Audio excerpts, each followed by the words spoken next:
Today we are looking at one of the most underrated tanks in World of Tanks, and it is an insane replay that we have to show today, as well as a couple more added on to make this video with some of the best 268 replays that we're ever going to see in the game. And of course we're starting it off with a banger that you won't want to miss, so let's have a look. Now today's video starts off with the 268 making a pretty aggressive play, and this 268 player obviously knows what this tank is all about. It is a solid, hard-hitting tank destroyer with some weird armor that can often pull a few bounces on people that literally don't know what they're doing. And of course when you can wiggle the tank as an expert at playing this vehicle, you can make it work really nicely. And yeah, nothing more easier than the top of the Conqueror Cupola, that close with such a massive gun and able to really ruin this Conqueror's day, although he appears like he wants it ruined even more as he starts advancing towards the 268,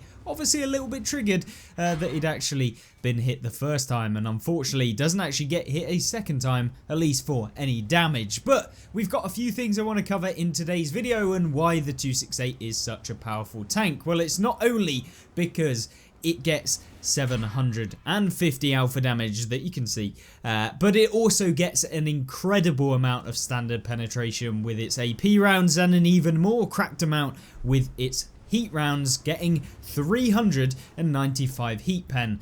Yeah, that is how do we say, capable of going through absolutely every tank in the game from the front, as long as they don't have a ton of spaced armor and they're not angling incredibly well. So the 268, you know, its gun very good. Obviously it doesn't get the flexibility that some of the other tanks get, but it is really powerful, and it's just one of those tanks that I feel like never gets the recognition it deserves. It just has an all-round nature of being very solid when you can get that gun working, and when you play it almost as if you were a hard-hitting heavy tank and more aggressive. I see a lot of 268 sitting too far at the back and not really getting enough damage in the game because they just don't get enough opportunities to actually fire. And although this tank has, you know, okay accuracy, it is by no means insane, which means that, you know, closer engagements are going to favour this tank, but it also has that armour that isn't insane either, so you've got to be very good at placement with the 268. But when you are, this tank, like some of these players, it can have just incredible games. But so far in this one, 4.2k damage in what, 3 minutes of the game starting. Not even, that's 3.5 minutes if we're being precise.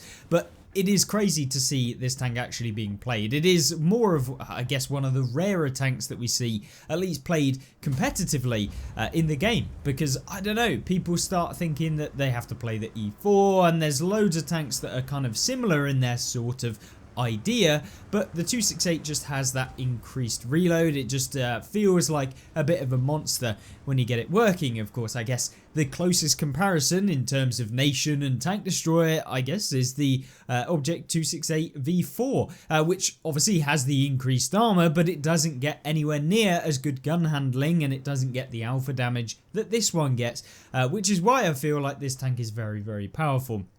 It also gets a decent top speed as well, so you can get moving, you can keep yourself into a nice little position, you can scoot around the map, and considering how big this tank is, its camo rating isn't absolutely garbage. It can remain undetected, at least if you're using some of the camouflage mechanics. Now, yes, by no means is it a Waffle Panzer IV or a Borsig, but it is pretty good at being able to remain undetected, which seems almost counterintuitive given the size of this bad boy, as you can see. But really nice one to play, and I'll be interested to see what you guys actually think. Do you think that this tank is somewhat competitive? Do you think it's a pile of garbage? Because I'm sure there are people out there that do, and of course I'm not the be all and end all, I'm not the absolute World of Tanks god for sure, but from my personal experience of playing the 268, it's a tank I love and I think is just one of the best that you can see out there, and it's definitely one that I feel like everyone should at least try if you do enjoy playing aggressive tank destroyers and trying to make tanks that are, you know, less well known work really nicely. And nothing better than catching a little M3Y in the side with this one. So, other than the fact that you get a good gun and decent mobility for a tank destroyer, what else does this tank get? Well, it gets actually okay view range. It's nothing outstanding, but combine that with the fact that it has okay camo, you can make it work quite nicely. And although because you're going to be on the front foot a lot of the time, you're not really going to be able to use that camo for the most part.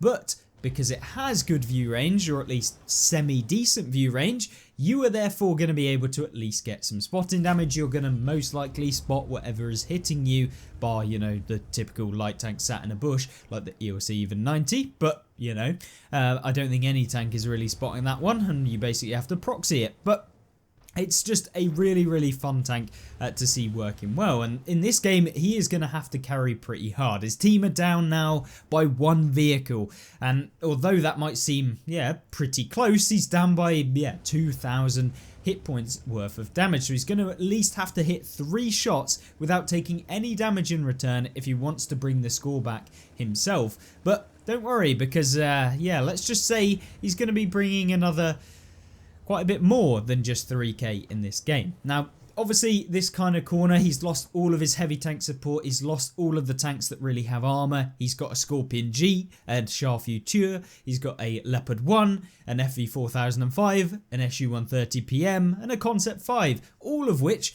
seem to have really strong armor. Oh wait, no they don't. And that means that he is the only one that has a capability of bouncing any rounds at this point. Maybe the Leopard 1 turret if someone's not aiming properly, but for the most part, he's the only one. So how is he going to play it? How is he going to support his team? Because if he just lets them push up, which the enemy team are probably going to do, he's going to end up getting punished pretty hard. And unfortunately for this BZ-68, he does get spotted by our boy here, and the BZ-68 is a fairly weird tank. It's actually one of the tanks that we did recently in a video, and you can check that out if you're interested on seeing some of the Chinese heavy tanks working as intended. But obviously he can't really push him, he can't push down because there's most likely someone going to be sat in the base, which we don't want to see, but there probably is. But he is able to now pull around against the AMX-65T. He has to be quite careful here because he only has 1,100 hit points, and you might be thinking, well yeah, he can take a hit from a 65T, but the whole point is he needs to retain that hit points for when he has to carry and when he has to take a few hits against some of these tanks. So that's exactly what he's done. Pulled around when he knew the 65T was slightly moving, stuff like that, and then waits for him to, take the shot, take a little bit of an aim time and actually place one straight into him, which is fantastic. And now the enemy STRV, who he hit at the beginning of the game, decides to go up into the middle, hoping to use his gun depression, but doesn't quite realise that, no, they can't do that when he exposes the entire side of his vehicle. And the easiest shot you could probably hope for, and of course it goes into the dirt. It's unlike wargaming to try and do you dirty like that one. I apologise for the awful joke, but yeah, you get my point.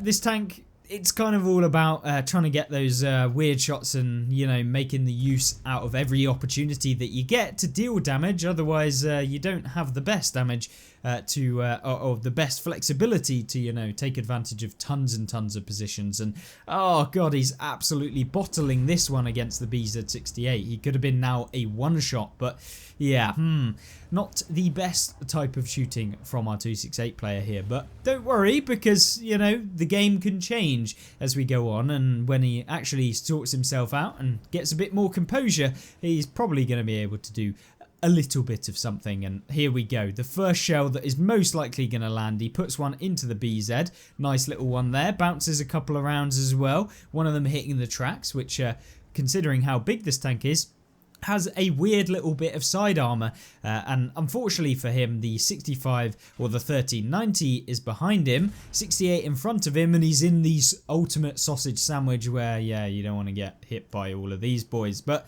luckily, they're only lower tier vehicles, which means he is going to be able to plop a few dirty rounds into these guys, one of them being into the Projecto 46, which is one of the most dangerous vehicles, and if you've been playing any frontline recently, it's a really good one for playing in frontline as well. And yeah, the 268 picks up over 10,000 damage now, nearly 11,000, and there's still quite a bit more to have in this game. But of course, if he wants to push the highest damage numbers that we'll see in the 268 in the kind of near future and probably in the late future, then he has to hit these next couple of shells. And oh gosh, it's a 140. 268 does not get the best gun depression in the world. It does get quite a bit, but it's nowhere near insane. And oh no, another pre-aimed shot or a preemptive shot that goes into the dirt. Maybe could have gone round it even more, but of course it exposes himself to the AMX 1390, who's probably still sat over here somewhere in a bush maybe, and probably could have taken the rest of his hit points if he was unlucky.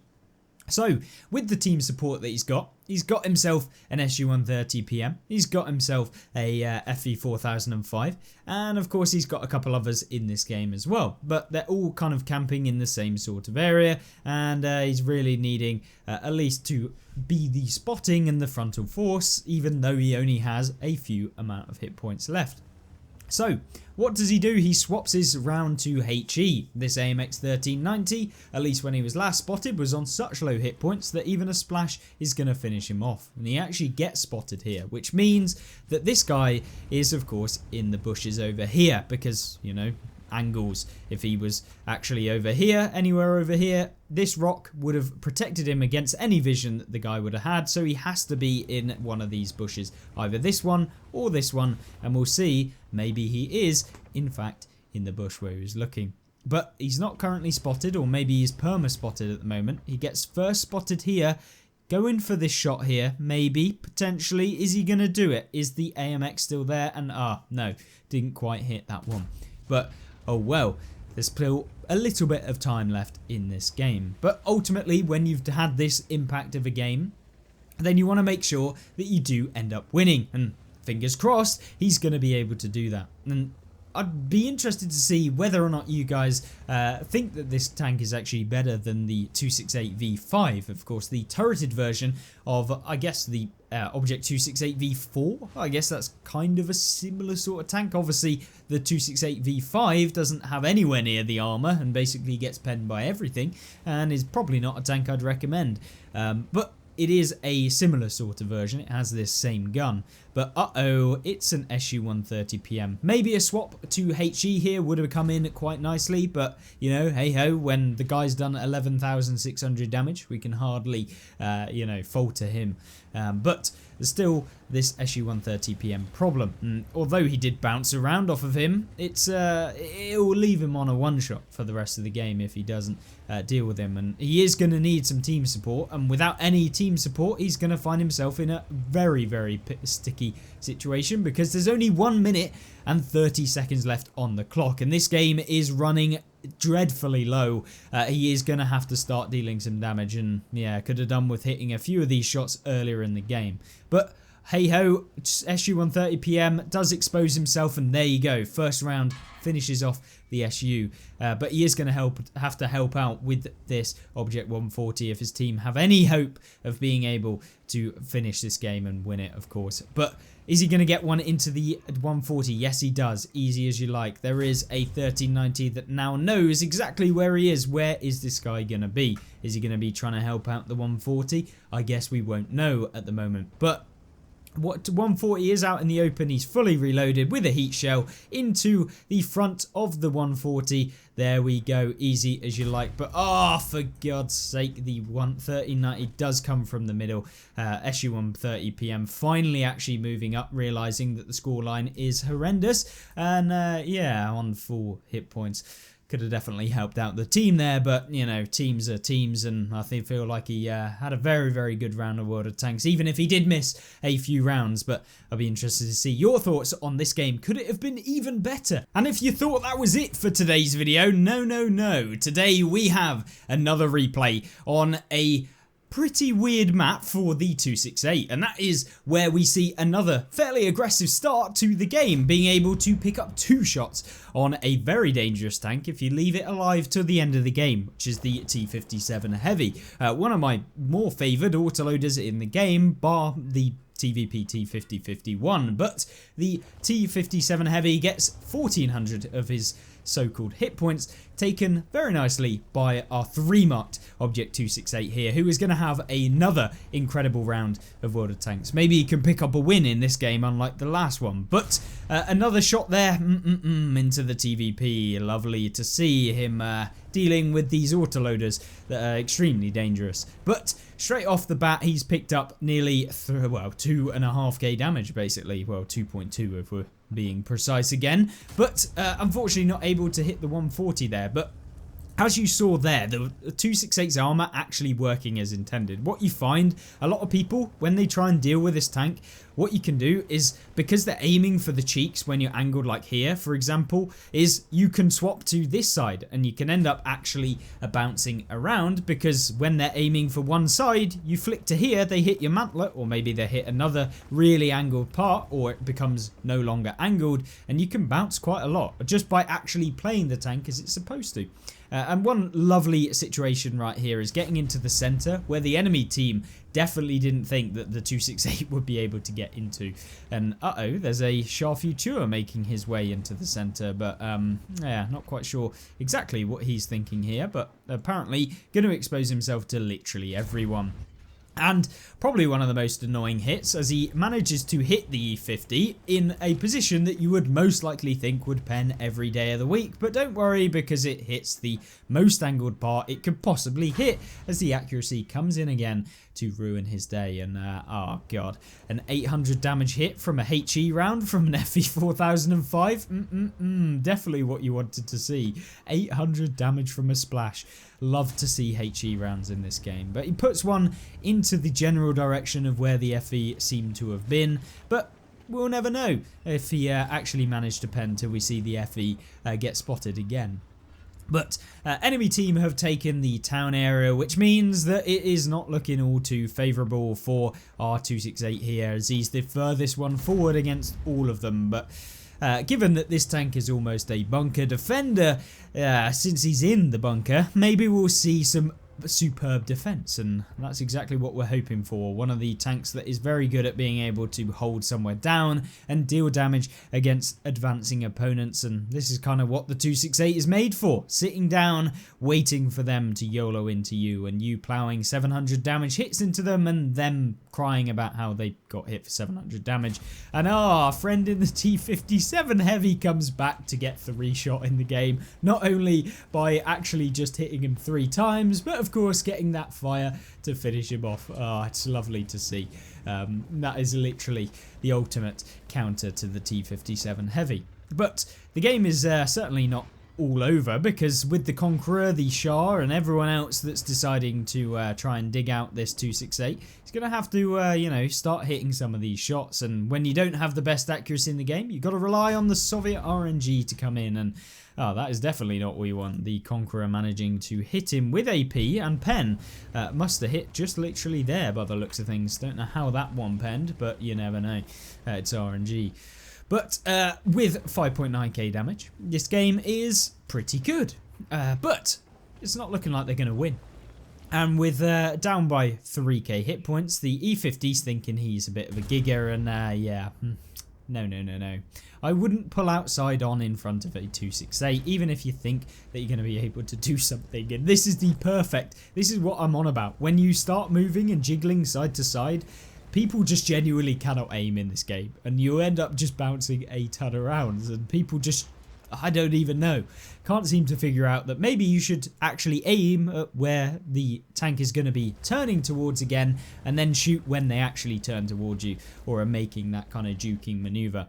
But most people don't do it, and most people don't get results like this. So I guess that's what maybe you should be doing if you're playing tanks like this, or similar vehicles, even things like the E3 and stuff like that. You can do it in basically every tank, and sometimes it will work, sometimes it won't, but if you don't try, you don't get anything. And so yeah, really nice plays by the 268. And he can't really do anything here. He's having to stay quite stationary, even after taking quite an aggressive place at the beginning of the game.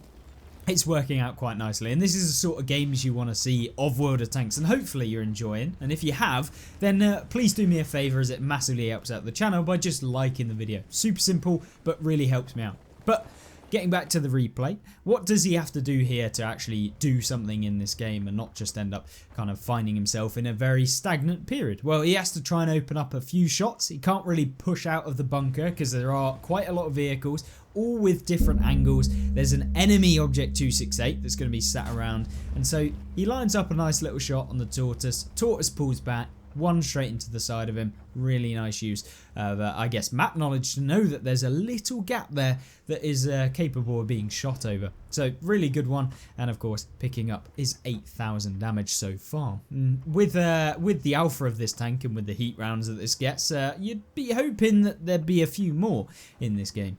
But the team really need to help him out. He's been helping the team out.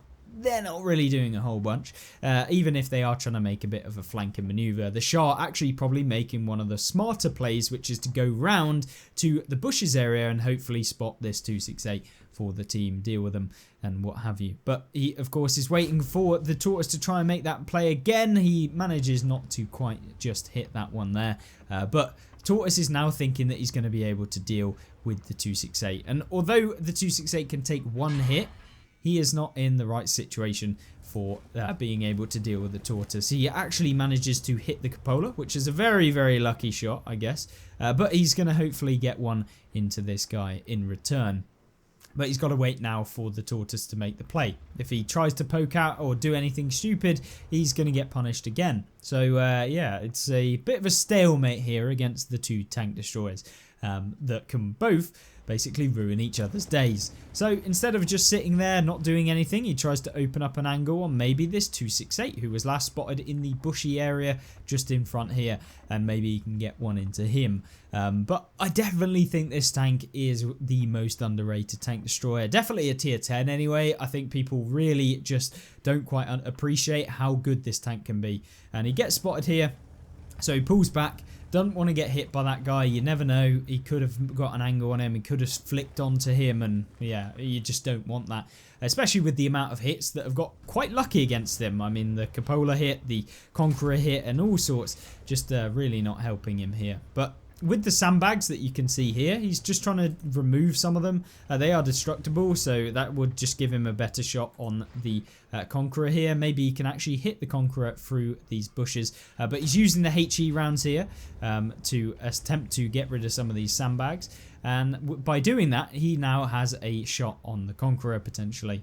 But loads up that heat round back into the game, and then hopefully can get one into the side of the Tortoise using the same method we saw before. Really nice position for those of you wondering about it in the later stages of Berlin. Now then, with the game getting a little bit stale, we wanted to progress a little bit further in this video. So we make sure that we go ahead to the next location, which is where the Object 268 on the enemy team decides to poke this Object 268 as he's trying to run from the Shah and of course the 140 who are bearing down on him, and they've won this game back from the brink of failure, having been down by quite a few hit points earlier in the game, and now bringing it back to an advantage of about 1,500 hit points and making this game look super easy when he's playing this one. But it seems like he didn't actually hit our friend in the FE 4005 earlier. Maybe he did, maybe he didn't. But with the unknowing amount of damage that the